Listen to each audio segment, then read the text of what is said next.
Welcome back to Real Geek Media. It is Thursday, March 13th, 2025. Today, we're going to find out what happens when birds decide they've had enough of us. But first, before we get into that, we're here with author Christopher Michael Blake. I'm Hayden Stoll. Christopher, what are we up to? Hayden, I'm doing the rump shaker while my retirement just goes down the drain.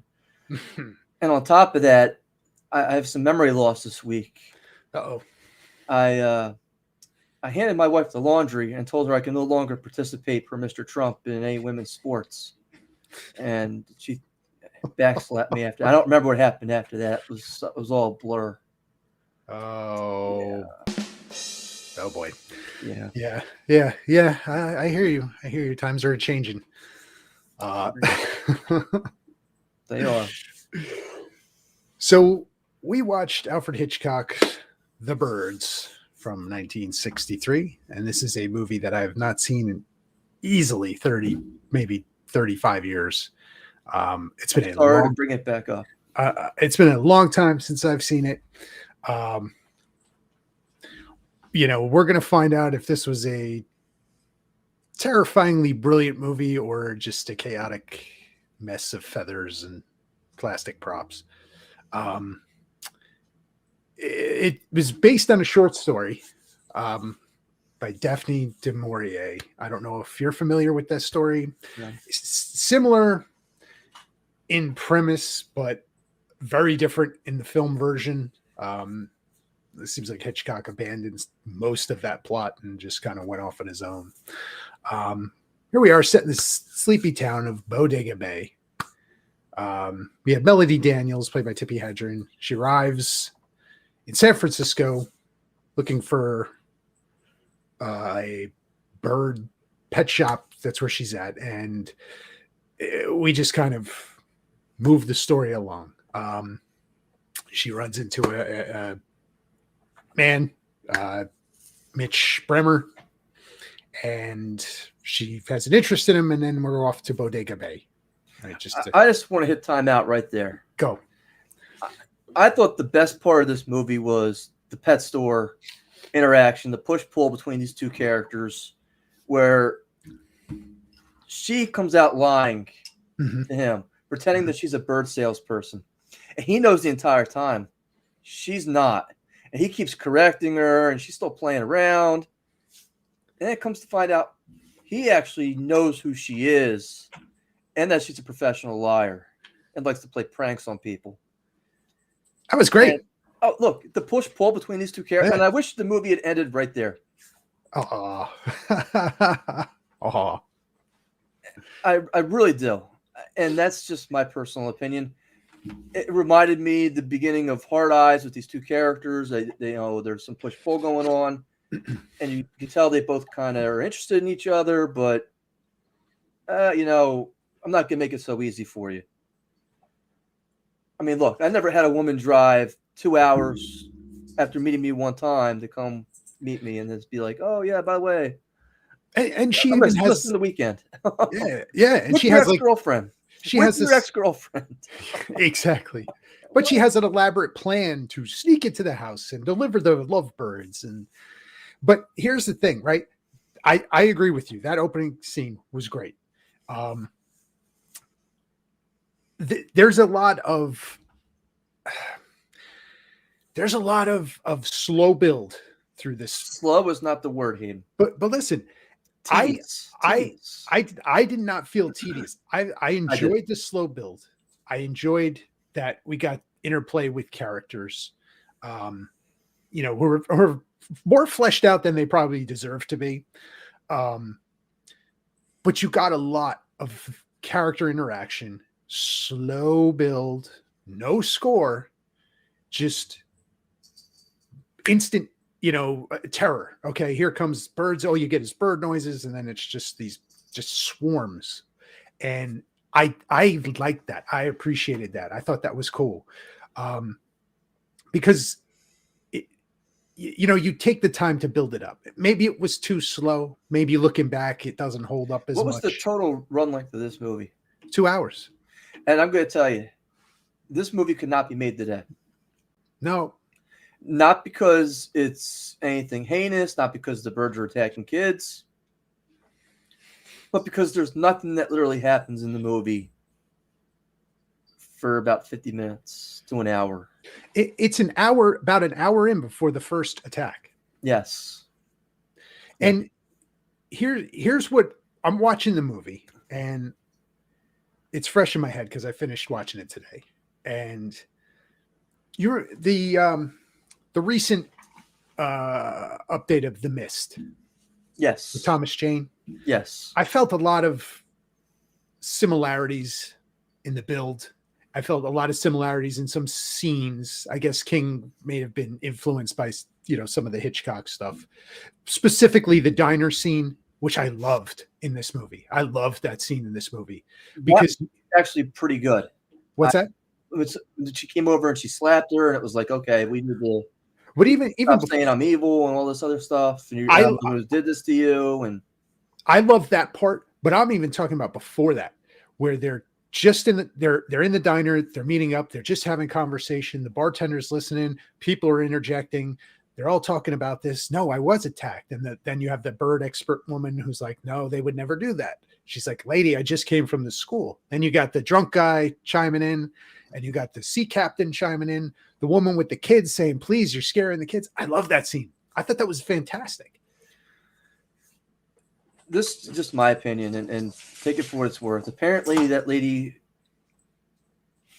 who sat there and said that the birds can never attack has never been to the New Jersey shore where the seagulls will literally rip a French fry out of your hand while you're about to eat it. And these things have talons, and their beaks are sharp. And I'm sitting there watching this thing, and I'm like, all these birds on the New Jersey shore, all these seagulls, they need to be eradicated tomorrow because these things are parasites. I have seen where these birds have ripped bags of potato chips out of kids' hands. Yeah. Yeah. And I'm just sitting there like, can you imagine if there was no food? We'd be the next ones on the list. Yeah. I'm just like, I have to hide what I'm eating. And then I have my daughter running around chasing these seagulls around on the beach to keep her occupied. And, it's like, but these things are terrifying if you go to the actual New Jersey shore, because it's like they're mobsters and they need their percentage to be on that beach. They need their cut. Yeah. You got the Tony Soprano over there of seagulls sitting there. Hey, I need my French fry. Yeah. So this entire thing is totally plausible. I'm not saying it's not. I'm just saying it was just so long to get there. And not to jump ahead of you, because I know you were getting into the rest of the film, but I'm going to let you continue, Hayden. I don't want to keep telling jokes over what you were talking about. It's a little rude of me. No, listen, with that diner scene, what I liked about it is, right, we've had an attack. This was the schoolyard attack. And I was just going to talk about that real quick. The build up to this scene, the school attack, right? You have Melanie. She tries to go into the classroom. They wave her off because they're doing like a singing lesson, right? So she goes out. She's going to smoke a cigarette. She finds a place to sit, and it's right by the playground. So she's sitting there, her back's to the playground. She's just smoking her cigarette. And here, we, the audience, see it because we're seeing the jungle gym behind her. 2 birds, 6 birds, 8 birds. By the time she finishes the cigarette and turns around, it is covered with birds. And I love that buildup. That is so good. That is so good. And stuff like that just isn't done anymore. And it's just you're just, a lot of what we get now is just, it's in your face. Here it is. This is just eerie and slow. And the cinematography is deliberate. And you have just, scenes throughout this where it's a boat going across the screen or a car going across the screen, and you're all the way back watching the dust trail. And those are beautiful shots. I love that. And to fit that into a movie like this it's genius. It's great. It looks fantastic. Even the effects of the birds for the time, 1963. Like I watched it, I was like, I wonder how they did that. right? Like I know there's plastic props all over the place and towards the end of that, right? But when they swarm and they come out of the chimney into the house, it's just like, whoa, like that's a pretty Yeah. cool effect how they did that. Yeah, go ahead, go ahead. Sorry. No, you're fine. I'm sitting here thinking to myself, what is the inciting incident in this movie? You know, if I was there and say, okay, we saw Avatar, we watched Avatar, the inciting incident is he arrives on the planet after his brother's death, and he's getting ready to go mind meld with this being that's supposed to be his brother's creature, the giant blue guy. That's the inciting incident. I can almost define that. He has to go there and kind of communicate, and that's the mission. That's the inciting incident. Here, I'm like, is the inciting incident, okay, she's going to play a prank on this guy by delivering the lovebirds, or is it the initial seagull kind of attack? Do we need to know? Is it scarier not having one?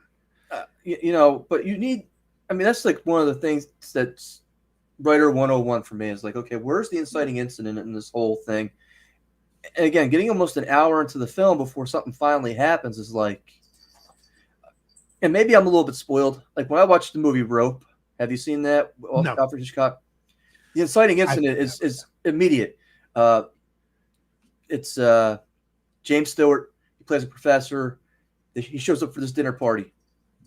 And before the dinner party, these two students, they've murdered their college professor. Or maybe a fellow student. And they're talking about there's no dead body scene in the entire movie. Mm-hmm. And they strangled him. And they're both holding onto the rope, these two kids. And they're like, what are we doing with this body? The party's starting in a couple minutes. People are going to be here. And one of the guys goes, wouldn't it be fun if everybody laid their drinks on him? Well, how are we going to do that? We'll put him in this chest, and we'll put a tablecloth on top of the chest. The inciting incident is the first opening scene in the movie. It's the first 2 minutes of the movie. You know what it is. You watch Psycho. And it takes a long time to build to the Norman Bates scene. Right. Yep. But the inciting incident is not the Norman Bates scene. It's her decision to steal the money. Right. So is it her decision to drive to Bodega Bay that sets this whole thing off? Because really, she doesn't have to be a part of this whole thing. She didn't cause these birds to come. Right. It was going to happen anyway. Yeah. Right. So where's her, is it her meeting this guy and deciding, well, I had to go flirt with him for the weekend? All this was going to happen anyway. It's just her involvement with that. Is that the inciting incident? And I'm kind of thinking to myself, it's a little weak. And then she's kind of forced to stay there for the weekend. And right. And then she's like, I have to stay with this girl who's to be her ex-girlfriend. And I'm sitting here thinking, yeah, that's not going to go over so well. And I just was like, wow, okay, that's a little thin. And, maybe for me watching other Hitchcock films, if I watched the movie where they were on the submarine and they're, right. Yeah, and which is a great movie. It's I forget the name of it, but it's a submarine. It's a torpedo that hits. That's the inciting incident. You know what the inciting incident is. This one here, I was a little confused in terms of what the inciting incident is. Is it that she got caught in a lie and she had to come out and prove herself? I didn't know. But in terms of the CGI, like you were talking about, because again, CGI didn't really exist back then. I think that they had like a screen that they put over with all those fake birds coming in. And then they put the scene in the front. Right. And that's how it was kind of done. And like this way they could swing their arms wildly without actually harming any birds. Yeah. It looked great. I mean, it did. And I hear what you're saying. About the inciting incident. Did you have any scenes in this where you were like, wow, that was really good? Outside of like the opening scene, like we're talking like unsettling or eerie or the attack scenes or anything. There were a few where I was like, wow, that was actually really well done. You mentioned one where the birds were coming down in the chimney. The other one where Melanie character goes into the spare room because she hears this noise upstairs. And then she gets trapped in that room. And I'm thinking, look, no offense. I could smash a couple of those things. But again, I have seen these seagulls be vicious. And if they wanted to peck your eyes out and eat your ears and eat my nose hair, they could do that. I mean, it just has to be enough of them, because eventually I'm going to be worn out and tired. And these things, I mean, if you've seen them frenzied, I mean, forget about it. It's just so that scene I thought was very well done, and then them getting her out of there I thought was a little over the top. But with that scene, what I really enjoyed that scene too. I thought it was terrifying, and one little thing in that scene that I thought was really really good was when you're getting the shot, the close up of her face, and her eyes go wide, and you see the panic and just the terror that is like going through her, and she can't get the knob of the door. No matter what she's doing, she just can't get the knob of the door. And I thought that was great. It was done so well that you feel her panic and her just terror to the point where she can't do a simple thing like just open the door, right? She's just overcome. I thought that was wonderful. And another scene similar to that I really liked was the phone booth scene, where right out of the diner where the attack and the cars explode, and she's in the phone booth, and you're getting like first person. Here's the birds flying around, all this chaos going on outside, cars exploding, fire department trying to put out the fire, getting overrun, the horse and carriage flipping over. And then, she tries to get out a couple times and she's getting nipped, and you get the overhead view, and it was so well shot and it was so well acted. Just Tippi Hedren was just so good in this movie, as far as like just the terror and the shock and the fear, and just the way it was shot was just so good. Like a first person in a phone booth, like, yeah, that's genius, right? Like glass all around, the birds are attacking, you're seeing everything behind it. That is just, even when like the fire department shoots the hose, it gets out of the hands and it shoots the glass. She's just like, she flinches when the water comes. I thought it was genius. It was great. It was so well done. I can't take anything away from the cinematography in this movie or the direction in this movie. The reason I picked it, I was in a film class and they showed us the scene at the schoolhouse that you had mentioned where she's outside, she's smoking a cigarette, and the birds just keep appearing. And that's what drew me to this picture, because I had never seen it before. This is my first time. But then she runs back inside. She's like, no, we have to go outside. We have to run back to the town. And I'm like, I don't know if that would be such a great idea. I'm like, maybe it's time to like gonna hunker down. Maybe it's not time to go somewhere. We got to sit in here and just maybe we'll put the curtains up and maybe start. Maybe is there a basement in here we can kind of flee to, or so that to me was a little over the top. And don't get me wrong, watching the kids get attacked was a little brutal. I mean, I was like, oof, it was, the one bird's in the kid's hair, and the other kid gets knocked down, and they're picking him up, and I was like, wow, okay, that's pretty cool. But I mean, again, if those birds wanted to pick apart somebody, and you get a flock of those things, especially those seagulls, because they are just nasty. That's what I resembled most with this picture, or identified most with this picture, was the seagulls and how nasty they are. When that thing swoops down and nips her in the hair on the boat, and I'm like, I could see that happen in my bald head. I was like, oh, you feel it, you flinch, you're like, because we all know, especially in the Jersey Shore, with those seagulls, like you had said before, man, they're vicious. And those things have talons. I mean, there's those claws that they kind of reach out and like, it's like, wow. Yeah. What did you think about the ending? I hated it. Okay. It didn't leave anything for resolution. I'm sitting there thinking to myself, well, am I really going on that porch with all those birds sitting out there? Oh, hey, can you go back inside and go get those lovebirds for me? Yeah, I don't think so. Nowadays, they would have, I can tell you what Hollywood would do today. The main character would run into a nuclear power plant or a burning barn and drag all the birds in there with them, and then it would explode. And then they would walk out unfazed. Somehow I made it out. And you don't get that feeling with this. In fact, they even sit there and said, we don't know what the cause of this is. Yeah. We don't know if it's hysteria. And you're just kind of driving off into the sunset, and the town has just been taken over by these birds. And you're like, it's no rhyme or reason why it happened, or no explanation is ever given. But the ending for me just left so many, especially after sitting there for 2 hours, and you're like, okay, eh, you know, it's random attacks. They're just attacking during random parts of the day. Was it a military experiment? Was wavelengths? Was it a satellite? We'll never know. Was it nature? A But virus? do you need to know? Is it No. scarier not knowing? And I of like, okay, there's no resolution here, right? After 2 hours, I get it. But I think what's scariest about that is that there is no resolution, and it's bleak, and it's just dread as they leave the house, knowing they survived this day. But wherever they go, it's going to be the same thing over and over until it ends.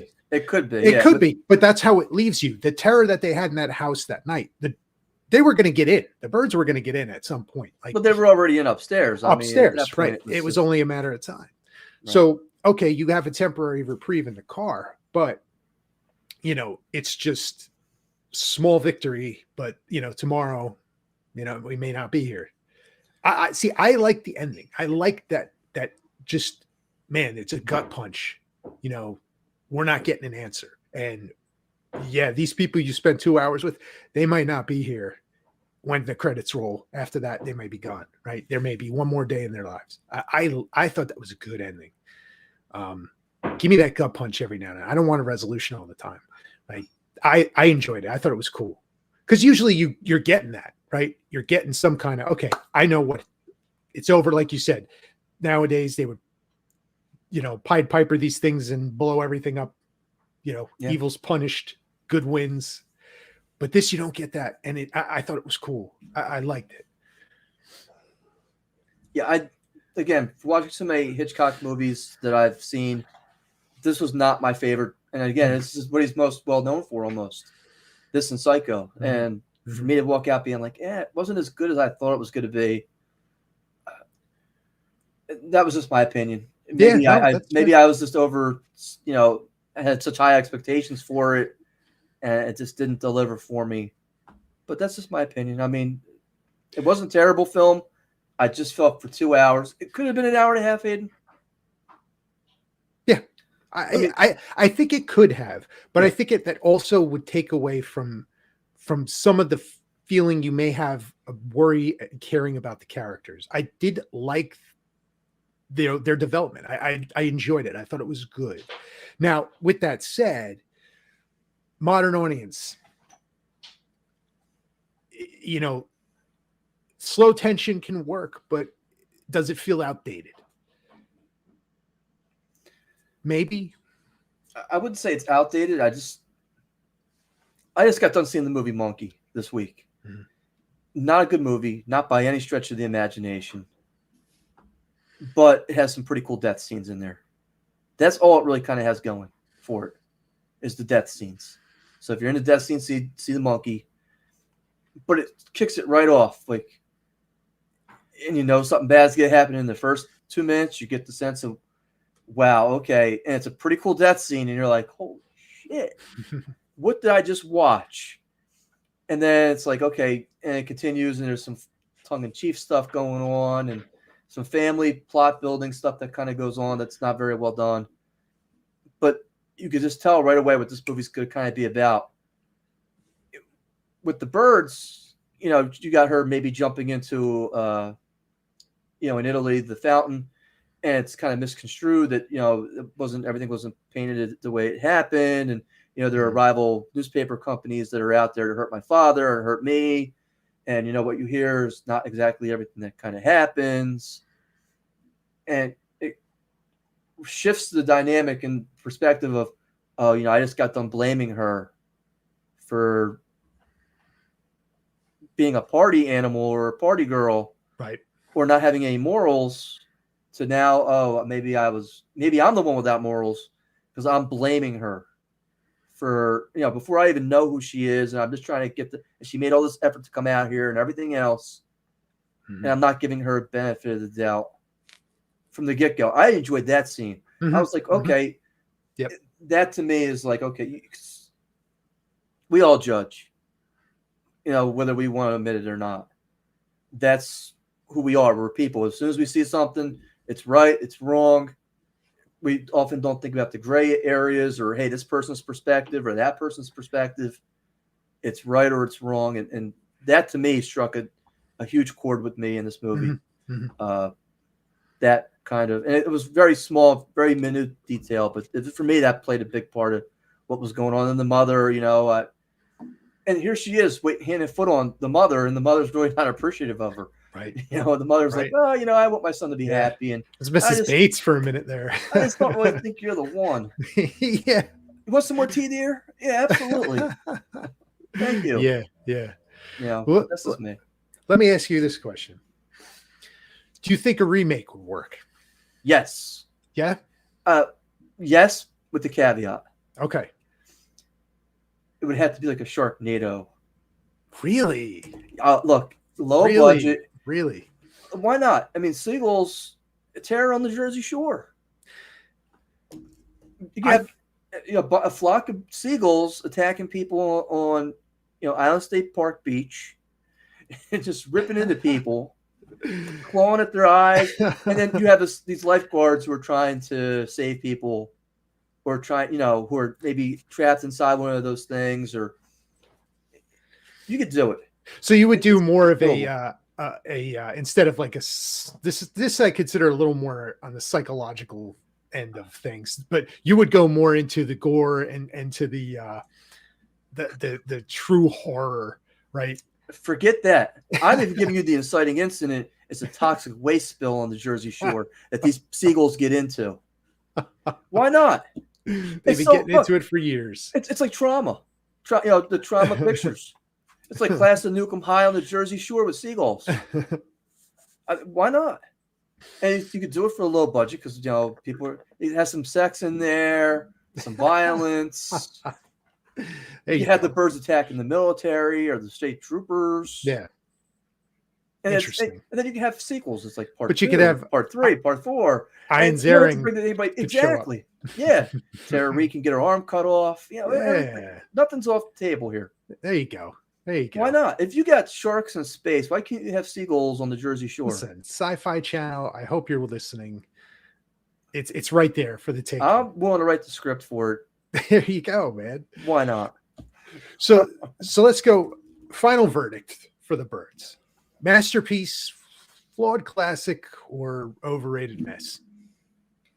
I'd say it's somewhere in the middle. Just, again, modern audiences today are not going to sit 2 hours through a movie with 1 hour through a horror movie or a psychological thriller with almost nothing happening. Mm-hmm.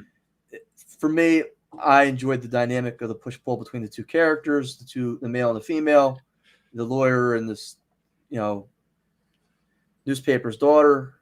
I enjoyed that. Not everybody's going to feel the same way. Right. Seagulls are terrifying, though. And, that's just my opinion. If they wanted to get into that phone booth and get to her, they would have gotten to that phone booth. When that dude ran over, it was like, let me in. Oh, man. Look, no offense, bud. Find your own. Find your own. Oh, look, you're done. Yeah. Get the fork. You're done. Yeah. For me, I'm going to give this masterpiece. This is a brilliant movie. I absolutely love this film. I loved it as a kid. It scared the crap out of me as a kid. As an adult watching it some 30 plus years later, I don't find it as scary. I find it very unnerving and eerie, and some of the other things that I had talked about in this episode. I enjoyed it, man. I still think it's a masterpiece. I think it's great, and I'm glad you picked it. Thank you for picking it because I really enjoyed watching it again. Again, I had never seen it. I like Hitchcock movies. I also should we do another Hitchcock movie? Should we sneak one in this year? We'll see what we can do. We got I haven't mentioned this before, Hayden. Next week we have 2 weeks from now we have Oshel High coming on. He's a DJ. He's a biblical scholar. I met him at WildCon back in January, and we're going to be discussing some conspiracy theories as well as the movie Jaws. And then hopefully in April sometime we're going to have, I'm very excited about this guest, the owners from Freehold Ghost Tours coming on board. So I'm hoping, and then maybe Jason Lasseter from Jason Talks About it, or Tanks Talks About it. I'm hoping to get him into. We run a very tight schedule around here, and I think we have a lot of fun movies coming up too. I mean, Jaws is nothing to skeet about. Dead Heat. Listen, Chopping Mall. We got all kinds of heat. We got your regular heat. We got your dead heat. We got your body heat. All coming this year. I forgot about that. Yeah, I forgot about that. We got heat everywhere. But the good thing about this program is that we're not just picking new movies to sit here and review and critique. Is that we could pull a classic out and say, okay, was this worth watching? How did it hold up? What do you think?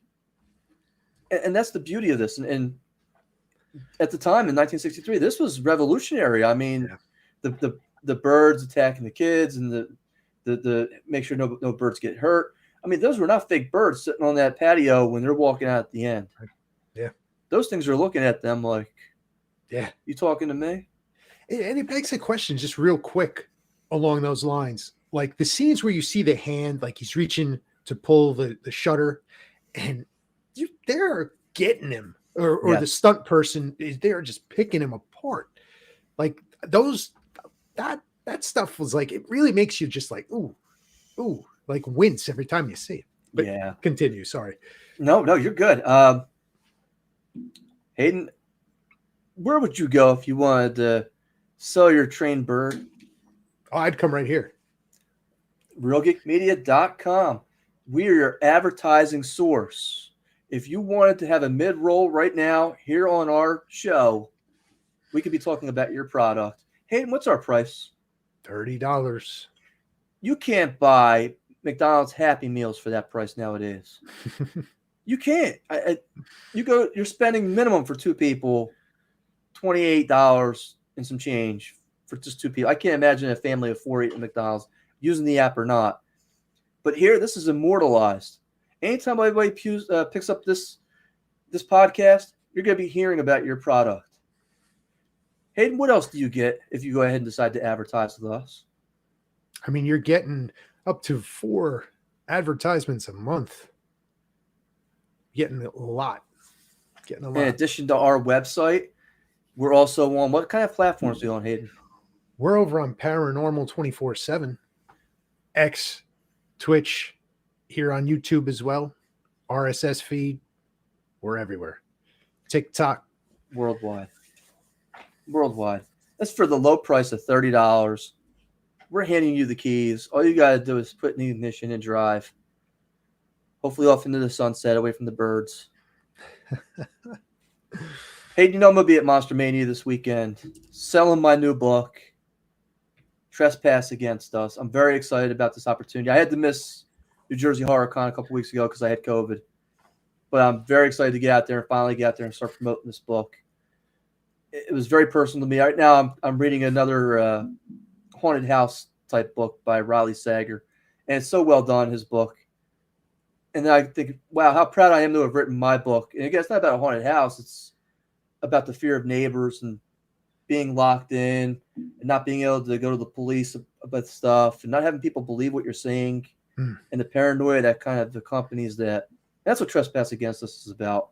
And again, if you're looking for those kinds of psychological thrillers or you're a fan of the birds and you like have to think about things, because nothing comes easy. It's not just I'm going to hit you right upside the jaw and give you horror or give you terror. I'm going to make you think about it. And then I'm going to flip the script at the end, which is what I did with Trespass Against Us. Nice. Look, it's on Amazon.com. It's on ChristopherMichaelBlake.com. And again, the great thing is anytime anybody pulls up this podcast, that advertisement will play. And your advertising could be here just for $30. Just go to our website, www.realgeekmedia.com, and we could be advertising for you, just like I just did with my book, Trespass Against Us. Hayden, we're going to pivot like we always do, and we're going to be talking some box office totals. Let's go. Hayden, it was a bloodbath. Uh-oh. One of those birds got in. They ate my cats. They ate my wife. It's a delicacy. They ate my daughter. Oh, geez. They ate me. I don't have any legs right now. Lieutenant Dan has no legs. Well, they kept my penis at least for now. But We had one clear-cut winner. And Hayden, that was you. Oh boy, I'm It on a wasn't even streak. close. Oh, Christopher. yeah, you're on. This What is is this, crazy. 3 in a row? I think so. It's 3 in a row because we've only done this Yeah. the second or third one we've done, but I think you've won hands down so far 2025. Wow. The first movie we reviewed was Last Breath, the Woody Harrelson diver movie. Yes. I said 10 million. You said 7. Actual retail number, Hayden. Congratulations, 7.8. Ooh. I mean, you almost hit it verbatim. Then there was Mickey 17. It's been getting great reviews. The Robert Pattinson film where he keeps dying to save humanity is the tagline. And again, critics are really seem to be raving about this thing. So I'm a little intrigued with it. Yeah. I guessed 11. You guessed 17. The actual retail number, Hayden, was 19. Ooh. Wow. And then there was the Insufferable and the Lost Lands. Oh Batista, boy, Dave Bautista, George R.R. Martin, Mia Jovovich. Look, I still think she's hot, but you know, Wes Anderson. I don't know. I guessed 11. You guessed 8. Well, it turns out even George R.R. Martin can't buy enough movie tickets to sell this one. Actual retail number, Hayden. Ready for this? Ready. Do you have a guess on what it was? Ooh, was it lower? That it's got to be bad. It was 1.2. 1. Ooh. 1. It was just terrible. That's bad. That's bad. Yeah, it was not good.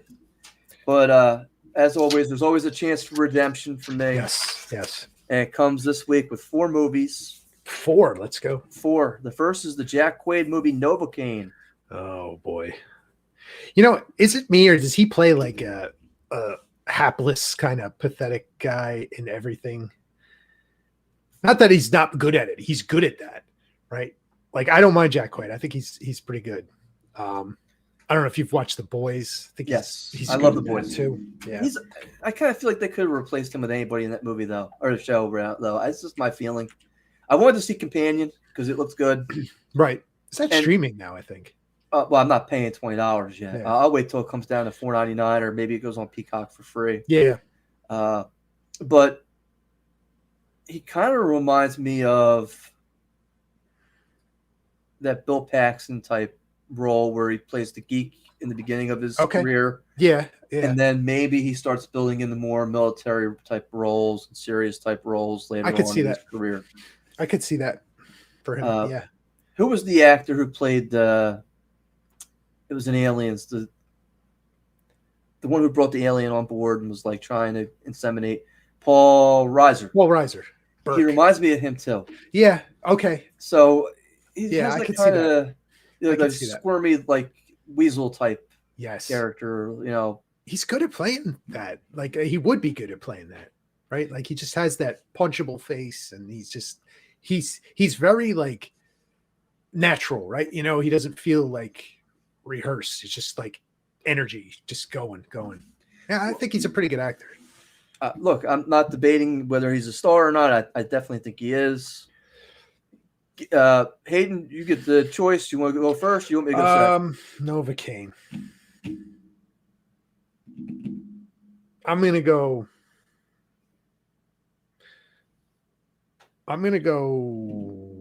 11.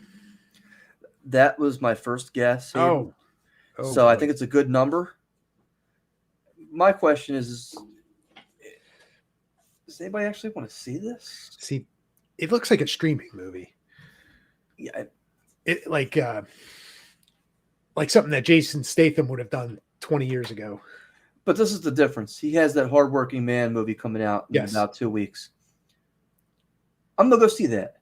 I like Statham. And not that it's not the same character in every movie, because it is. Right. It's not because he doesn't beat up everybody in every movie the same way, because he does. Yep. But it's because I am a Statham fan. Yep. And I could possibly be a fat body double. But I'm gonna have to go lower with this one. Here. Okay. I'm gonna go 9.5. All right. It's just only because I don't know. Yeah. From what I've seen in the trailers, or anything in that trailer that makes me want to, and you kind of figured out that, you know, his girlfriend gets kidnapped during a bank robbery or whatever. You get the feeling, she's probably in on it already. And I'm just like, well, you know, right. If I'm guessing that from the trailer, It Do does I not really bode need to well. go see this thing? Does not bode well. Which is a direct correlation with our next movie coming up, which leaves a lot to be desired because they haven't told you a lot about it, other than it's a spy flick, and that's Black Bag. I'm intrigued by Black Bag. This is the movie I would go see this weekend, and I still think Novocaine beats it, though. That's the problem. The thing is, I think Novocaine has more broader appeal. Steven Soderbergh tends to make a little more on the artsy side of movies. Like when he was big and he was putting out Ocean's 11 making millions of dollars, right? He was big. But since then, it's a lot of like artsy kind of, niche movies. I don't think this one is going to be, I mean, I'll let you go first because I just went first. So I want to see it, but I just don't think it's going to. I know Pierce Brosnan's kind of in the side of it. And who is it? David from Michael Fassbender. Yeah, I love him as an actor. I think he's amazing. Yeah. And you got, who was the other one? Kate Blanchett. I could do without her. But a good cast. Oh, yeah. But my question to you is this movie beat Novocaine this weekend? And I don't think so. And that's the problem I have is because it should. Because it looks like a better movie overall. Mm-hmm, mm-hmm. If I'm going to spend $20 and then spend another $25 in popcorn and Twizzlers and everything else, I'm going to make sure that the movie I'm watching for 2 hours is entertaining. Mm-hmm. And Novocaine, okay, he gets a meat hook thrown in him. He's like, oh, I don't even feel that. I think that's like the draw for that movie, right? The schlocky, I got stabbed in the neck. I picked up a frying pan. It's my, the fryer, but I'm barefoot and stepped on Legos. So if I said 9.5 for Novocaine, and I think Novocaine beats Black Bag, which is a shame because I think the Black Bag is going to be a better film. Yeah, I'm going to have to probably go 7.5. I hate to say that. That's one of those ones I'm like, because I can see it doing 17 too, and I'm like, yeah. I think that's a good guess. I'm gonna go with I'll go with 6. Wow, you went even lower. But I thought for sure I laid you up there. I thought for sure you were gonna go over. I liked. Soderbergh has such appeal for me, right? Like I love whether it's a good one or a bad one. It's still entertaining and it's not cookie cutter. It's different, right? He's just churns out a lot of films too. So like I would definitely out of those two, Black Bag would take my money, but I just don't, it doesn't have the broader appeal of Novocaine because it's Novocaine is kind of like I said, it's a little mindless, Black Bag is probably a little more cerebral. That'll keep people away, I think. The next movie, Hayden, talk about cerebral. Gonna make you think. High up on your list to see this year. Okay. Snow White. Oh my God. Oh my God. This one. You hear they canceled the premiere for this? Did you hear that? Yes, I did. Oh, buddy. That does not bode well. That does not bode well. Outside of this thing being an absolute box office disaster, people are going to see it opening weekend. And whatever they may have initially picked for this thing, it's going to come in less than that. They might have had to redirect their estimates. This is a good one. I think opening weekend we're looking at 40. That's an excellent guess, Hayden. But week 2, it's gone, man. It's gonna be toilet. Are there enough parents out there who will still take their little girls to go see this? Yes. And what else has come out recently? Dogman, Sonic 3. Not much. That's not much.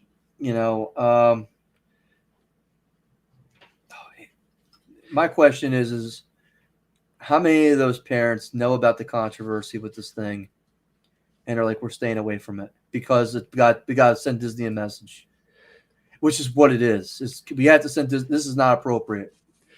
That's a good question. And what percentage of those people are family members? And I almost want to go higher just because I think it'd be real easy just to go higher and say 50 million or 45 million and just cement. Because I need to win here, Hayden. I need a cheap win. Listen, and I could see it doing well above 40. I just, it's a hard one to judge opening week. It is a hard one to judge. But my other problem is, it's like, personally, I'm like, 20 million sounds about right. But I don't think it could hit that number. I think it has to be higher than that. It's Snow White, it's Disney. People are still going to go to the movies on a it's still not warm out yet so much. I gotta go 45, and I gotta go for the win here, Hayden. I can't. It's a solid guess, man. Like that one's a hard one because you bring up good points about, if families on principle aren't going to see it. There will be families that see it and they don't care, right? Right. Their kids are like, "Ooh, Disney," right? Because they're just, they're kids, right? Please, mommy, take me to the movies. I could see it. So this thing could do 60, but maybe I'm biased because I've been following a lot of the controversial, comments from the cast. And, now even recently we're seeing things about the little people calling out Disney for using CGI for those characters. So there's a lot of stuff coming to a head with this thing. And where was all this years ago? I don't know. But was Hugh Grant not available to play a little person in this movie? Just asking for a friend. Fair question. Hayden, the last movie was a movie nobody cares about. Ready. But it's got a real famous actor, and I think he's playing double roles in this movie. It's the De Niro movie, The Alto Knights. Ooh, I don't even know about this thing. Exactly, and nobody does. But sure enough, when I went to Marquee, 2 days ago. Oh, okay. I'm looking at it right now. And I don't think anybody's going to see this thing. I don't think anybody's talking about it. I don't think anybody cares. Huh. Frank Costello. That's interesting. Oh boy. I think if he did this movie like 15 years ago, it'd probably do well. Oh yeah. I think it's just this. Do people are they going to flock to see De Niro anymore? No. I just don't think he's the draw. This probably should have gone straight to streaming. Basically, is my opinion. He just played the president in a movie, didn't he? I don't know. Yeah, this is an interesting one. All right. You want to go first? You want me to grab that one? I will go. Okay. On the heels of Megapolis's huge success. Great success. I'm gonna have to go 7 million. That sounds like a pretty solid one. That's just my guess. I can see it being lower, actually, though. Yeah, I'm gonna roll in with. I'm gonna go 5. Okay. I don't even think this thing may be the Dave Bautista movie of the week with 1 million. It's very possible. I mean, is there anybody else even in this movie other than De Niro? I mean, I don't even know. But I mean, it's De Niro twice. Isn't being advertised. No, it's not. No, I never even heard of it. So you just said it, and that's the thing. I'm like, it's not good. The only reason I know is because I went to the movies this week. That was one of the trailers, and I was like, okay. And the trailer wasn't real specific as to what was going on. I was like, it was left me guessing. I was like, yeah, what am I like? What's the movie about? Yeah, I know he's a gangster of some kind. I don't know what he's kind of. I mean, you see De Niro, he's a gangster. Okay, that's right. Not getting me to the theater. It's like It may have at one point, but not anymore. No. Last word here, Hayden. Give me your last words for today. Last words for today. St. Patty's Day next week. Happy St. Patty's Day, everybody. To add on to that, if you have not seen the movie, I sent you the trailer yesterday. Yes. In the Land of Saints and Sinners, Liam Neeson, Denny Gleason. I couldn't believe what a good movie this was. It came out last year. I saw it on Amazon Prime. I thought Liam Neeson had basically mailed it in for whatever paycheck he could get at this point in his career. This was a real good movie. Had Seared Hands in it. Colin Meaney was in it from Star Trek Next Generation. He's always good in anything, though. Yeah. Doesn't matter his age. He's Yeah. just always good. I really enjoyed this movie. The script was outstandingly done, and I was just so jealous. I was like, wow. The director, the cinematography, the acting, everything was top notch. If you haven't seen In the Land of Saints and Sinners, check it out. Highly recommended. That and the new Reacher season, I really like that so far too. Okay. There you go. You heard it here. Well, thank you for joining us for our review of The Birds and our box office and our little, tidbits of information. We appreciate you watching. Subscribe, please, if you haven't already. And check us out in 2 weeks. We are going to be back with, is Jaws next? Jaws next. Jaws is next. Yes. We're sticking with animal horror. We're coming back with Jaws. All right. So thanks for watching. We'll see you guys next time.